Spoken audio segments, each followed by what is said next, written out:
All right, I'm going to go ahead and get started here. Thanks for joining me here at the end of the day. I know everybody's starting to drag a little bit here. My name is James McGookey. I'm the manager of Collaboration Technologies. And, you know, over the years, we've seen great changes in communications. And we've seen ideas come and go. We've seen technologies come and go.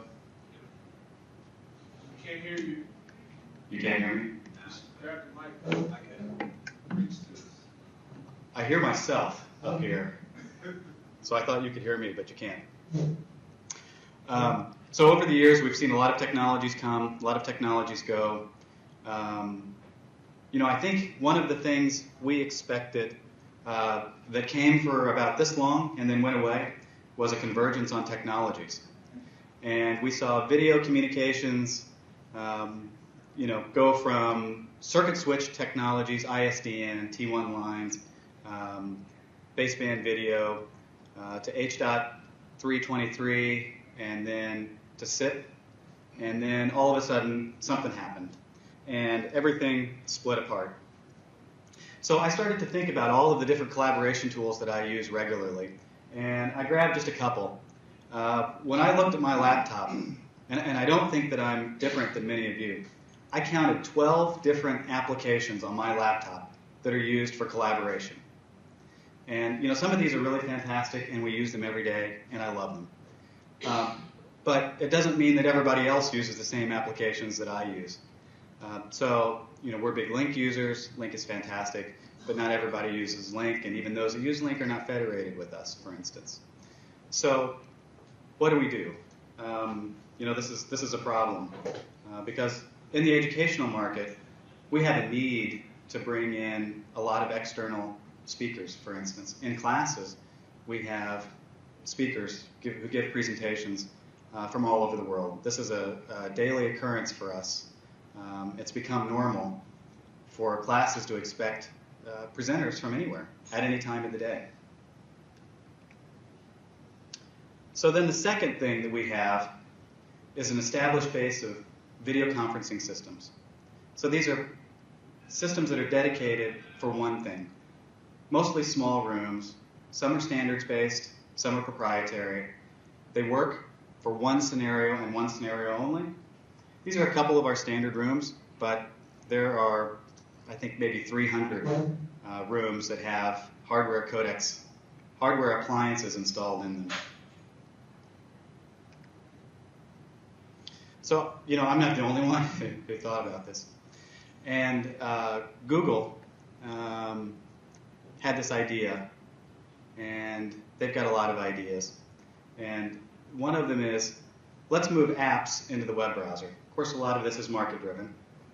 And they bought some companies, they bought some technologies, and they started to beef this up. And what they came up with was a standard now called WebRTC. And Google took this standard and they open sourced it, and they're shopping it around and trying to get buy-in from a lot of different other sources, vendors, developers, anyone who's interested in this new way of communicating. If you want to have more information, go to webrtc.org and start to dig into it a little bit.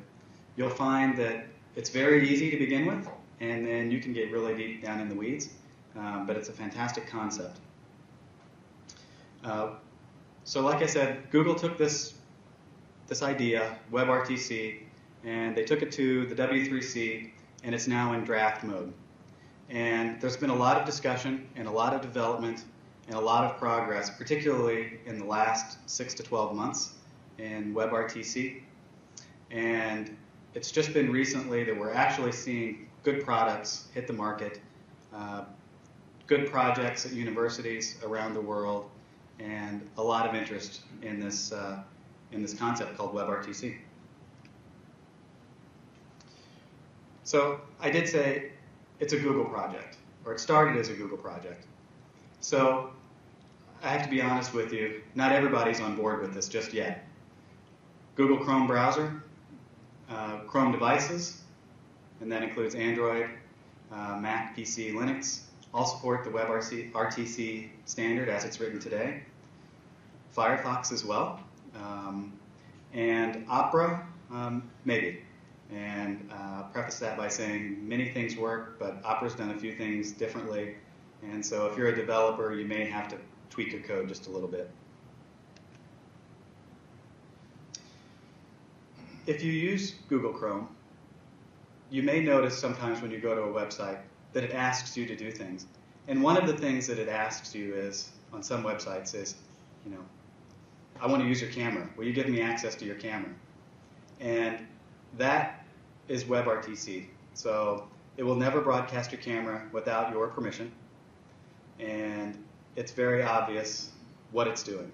So if you ever see this, which you probably already have already, or will soon, the little camera icon in the address bar is a WebRTC video.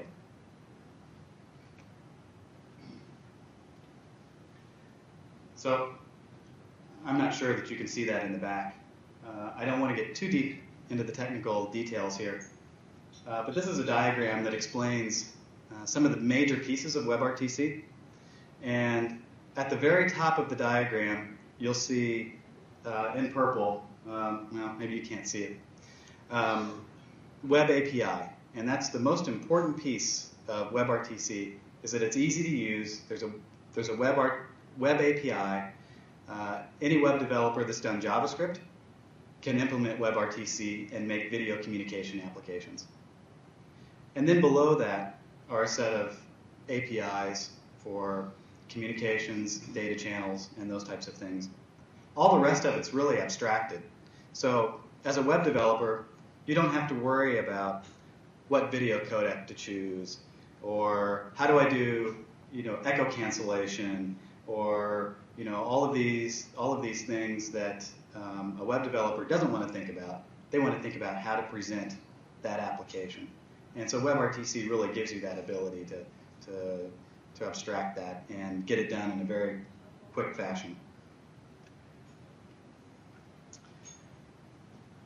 So this is a diagram that shows just a little bit of how the communication happens.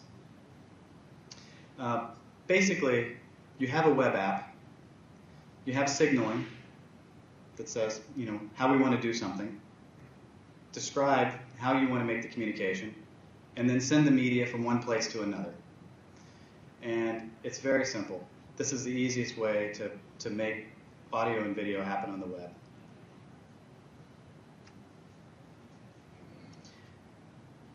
So for you web developers, you'll understand exactly how easy this is. 3 JavaScript APIs. The first one is get user media. And what this says is, okay, I want the camera, I want the audio. That's it. And the description to grab audio, to grab video, to grab somebody's camera is like 5 lines of code. Super, super easy. The second API is the RTC peer connection. And this is the API that handles all of the back-end communication between clients. So you have one person over here that has audio and video, you have another person over here that has audio and video. You make a call to the RTC peer connection, and you can plug those two together. This is pretty easy too. To make that connection happen, a minimum, it's like 25 lines of code. So this is very quick. I can tell you this because I have done this, and it took me like 30 minutes to read through the documentation and throw it together and have audio and video and 2 connections, talking to each other. So it's really fantastic.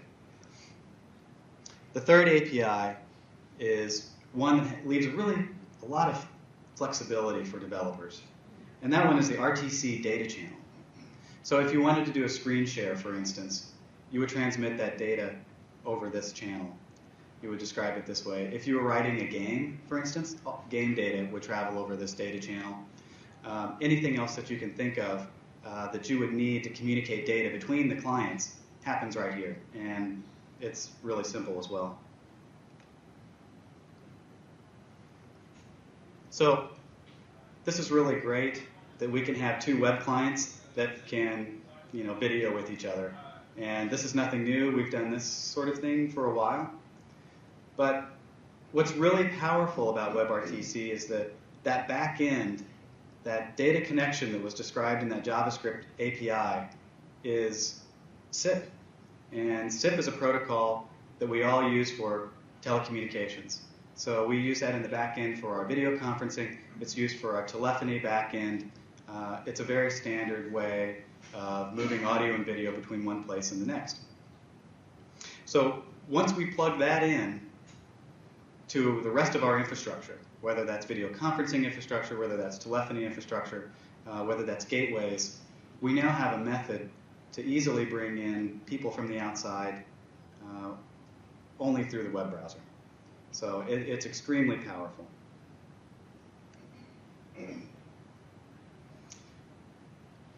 You know, like I said, you may be using WebRTC right now and not even know it. A couple of months ago, Google started to phase in WebRTC in Google Hangouts. So they were using a commercial product from another company to power the Google Hangouts, and they started to phase in WebRTC. So if you come into Google Hangouts and you're using the Chrome browser, you know, chances are you've actually used WebRTC. It's really good. It's really fantastic. But I do want to show another peer-to-peer application and just another use of it. This happens to be a group of students out of Norway, and it's called AppearIn.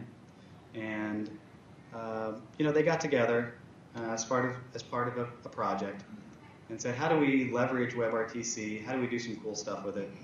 And it's just a great place to go around and play, just as a demo. So I did want to show it because I really loved the way that they worked. So I'm just going to make up a conference here, call it my name. It's going to ask, you saw that it did ask to use my camera. I've already accepted that AppearIn would use my camera, so it breezed right through it. So immediately you'll see my camera down here in the corner, and I'm going to bring up another client just to show that it's working.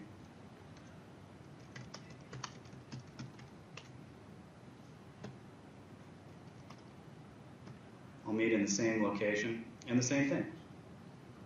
So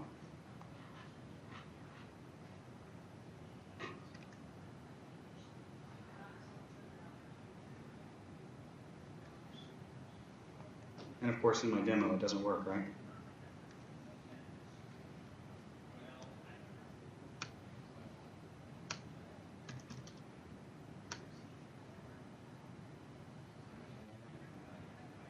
All right, so here we have the famous copybird. So the copybird's in my office, and we're on the other end as well. It gives us some other functionality too. I can share my desktop, share that from my desktop, and it should show up here. And it's a demo, you know, college students. So I'll move on from that one. The second demo, though, I think really has more importance for us here at IU. We've been working with a company called PEXIP for, I don't know, maybe 6 months. And PEXIP is a new company full of developers that we've actually known for a long time, probably 8 years. We've had a relationship with these people for a long time. And, you know, they listen to us and we listen to them.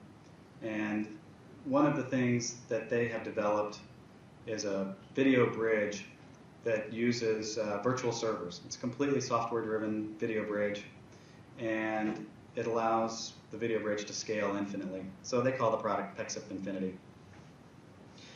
We're running this in a test environment right now, and I want to show it off and show what the WebRTC client can do. So here again, Chrome browser. I'm going to meet in a conference alias that I know with my name, and I'm on wireless. I'm going to drop that bandwidth down just a little bit. And there you'll see my camera from my laptop here up on the lectern. Very simple. I can do the same on my remote computer.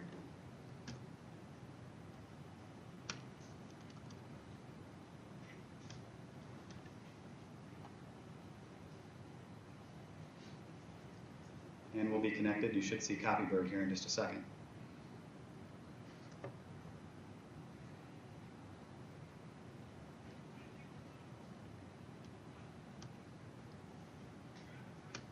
So this is great. This is exactly what we saw in AppearIn. This is exactly what I could do with 30 lines of code implementing the JavaScript API. But again, where this becomes powerful is in that ability to bridge in external clients. So I happen to have a SIP client on my iPad, and this has the same functionality that the conference rooms that we have around the state have as well, same as Jabber software. So I'm going to make a call with my SIP client.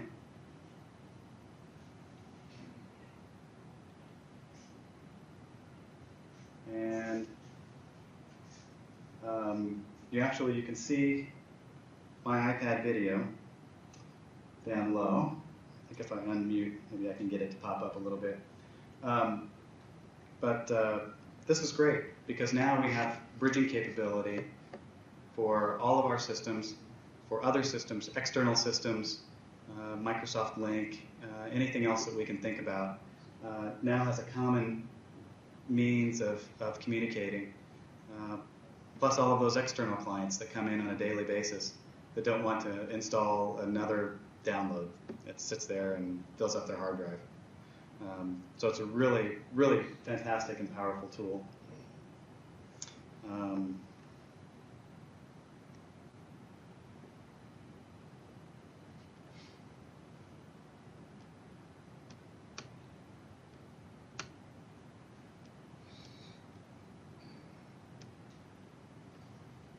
So are there any questions about WebRTC? I can get deeper into the developers or other questions if you'd like.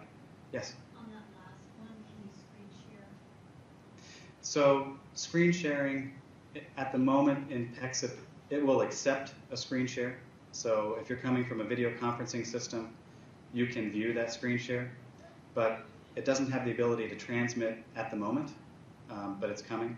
And so PEXIP as a company, the product is new, and the development time is very, very quick. So it's advancing quickly. So I expect that they'll have that very soon. Is there a need to be concerned about security? Sure. So the question was about security. And I didn't get too deep into the protocols behind WebRTC, but they've really thought about security from the beginning. And so on the website, HTTPS, for instance, is supported to get things running. And then as you dig deeper, it'll use secure channels for transmitting media. It has other methods of securing data that happens as well. So at every level, there are means for securing that transmitted, whether it's media streams or other data streams. So I think they've really thought about security from the beginning and built it in and let developers not have to think about it. I think that's what's fantastic is the security is just right there. So the developer doesn't have to think about, is this stream encrypted? Is this data channel encrypted? What standards does it meet? And that's all taken care of and abstracted.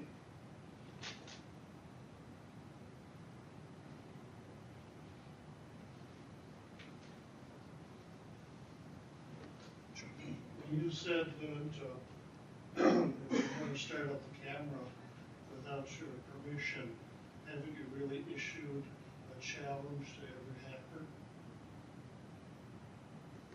So say that again. If wouldn't that be a great temptation for a hacker to try to break? Turn on your camera without you willing it? So I've accepted.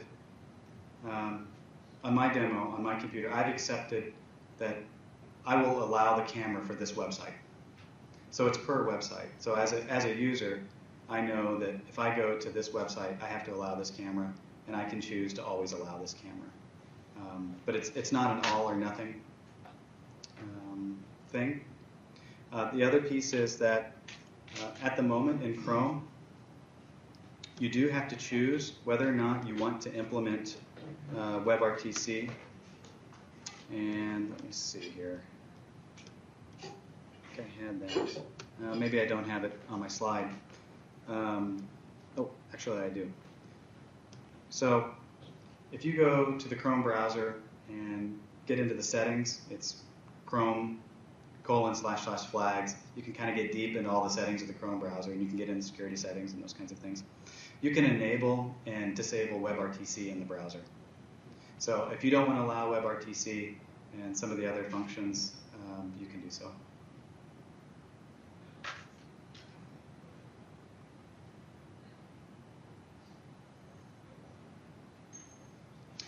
Another thing that's really great, this is all based on HTML5, and the codecs that are used are all open source codecs. It's the WebM or BP8 codec.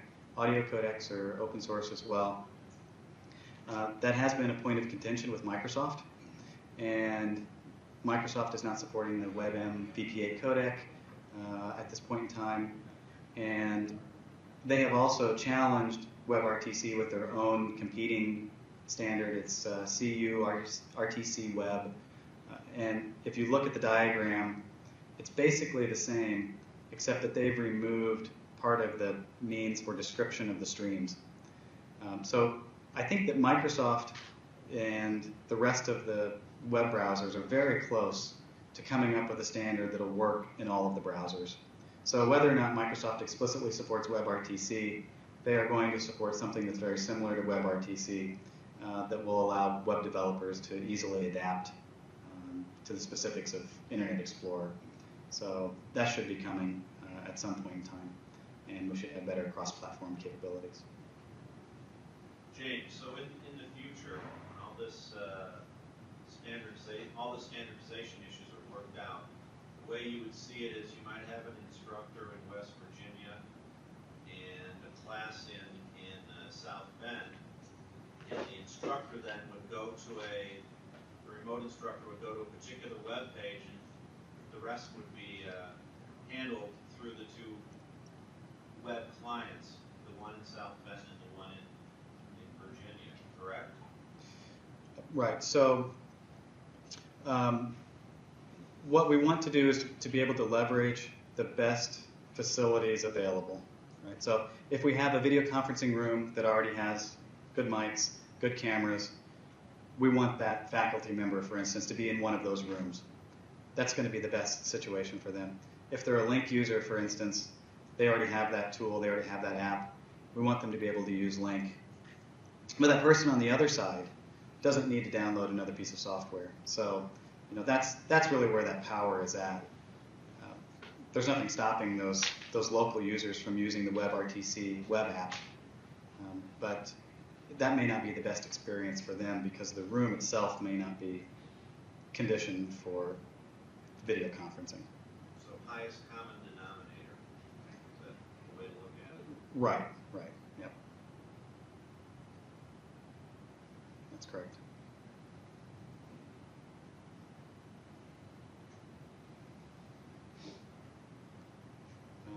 Any further questions?